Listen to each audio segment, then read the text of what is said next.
Hey there guys and gals, Steve again, Live to My Path Outdoors, out here working in the garden.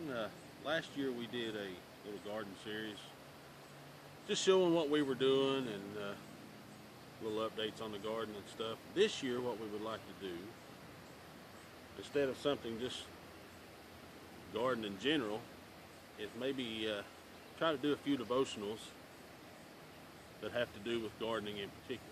Throw in a trick or two here and there, but we'd like to try to get a few of the devotionals going with it as well. Today's trick, before we get into the devotional, is marigolds in between your tomatoes. Now, I can't remember if I talked about this last year or not, but all it is a simple little marigold that you can get 4 for $1 and something at most local greenhouses. They put off a scent that certain bugs don't like. It just so happens those certain bugs are the ones that eat your tomatoes. Now, I have no proof of this. It's something I read years ago, but I've been doing it every year, and I can say that I don't really have any bugs on my tomatoes. And whether it has anything to do with these marigolds or not, I don't know. But they're cheap enough to where it doesn't hurt to do it, whether it actually works or not, and it just adds a little color to your garden, which will bring in bees that can pollinate everything as well. So that's today's little trick, and we'll get into the devotional here in just a bit.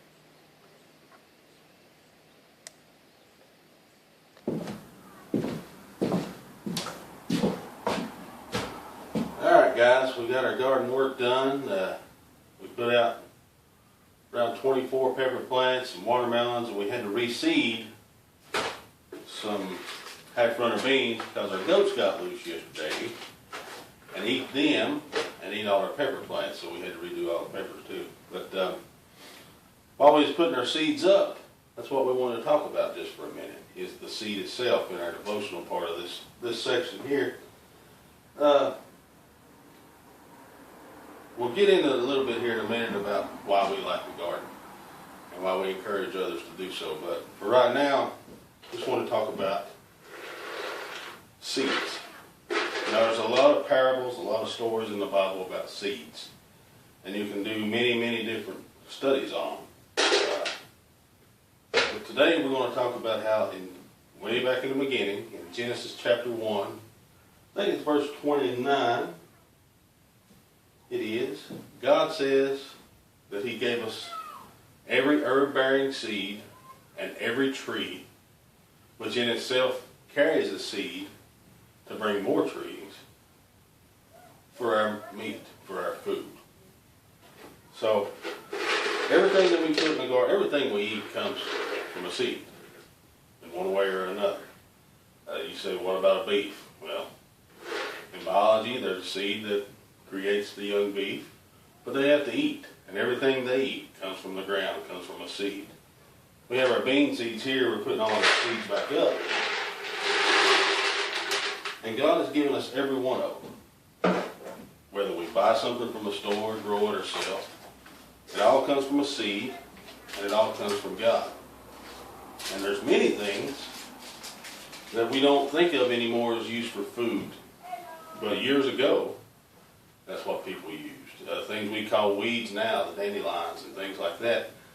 And in the bushcraft world, people talk about wild edibles a lot, and it's things that people have eaten for centuries, but we just kind of let them go by the wayside.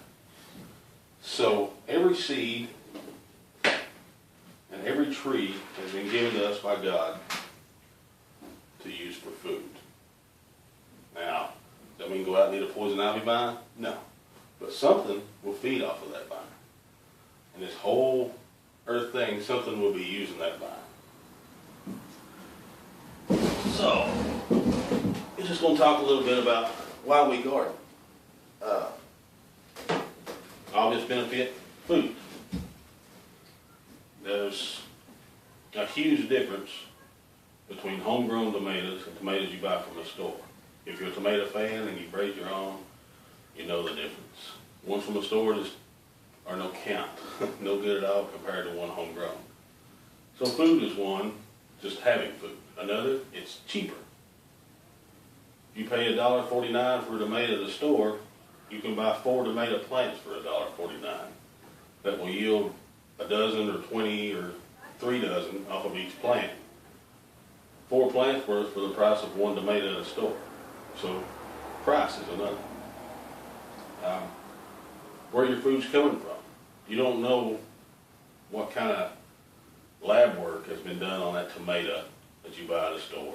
What kind of pesticides have been put on it. What kind of chemicals. You grow it yourself, you know all those things. So you don't have to worry and wonder about it. Those are some of the most obvious reasons for gardening. But there's a couple more that I like to think about when I'm doing it. Number one, you're holding on to something from years back. Years ago, there was no grocery store.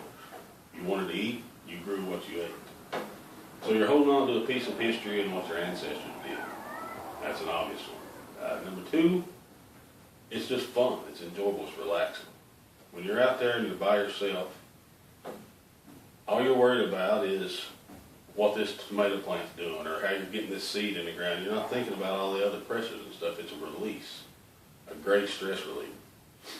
Number three, we talk a lot here in Light Unto My Path Outdoors about spending time in God's creation when it comes to hunting, fishing, and camping and such as that.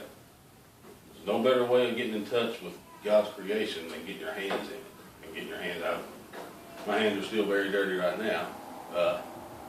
Digging in the dirt, taking something this small and having it grow into something that's all from God.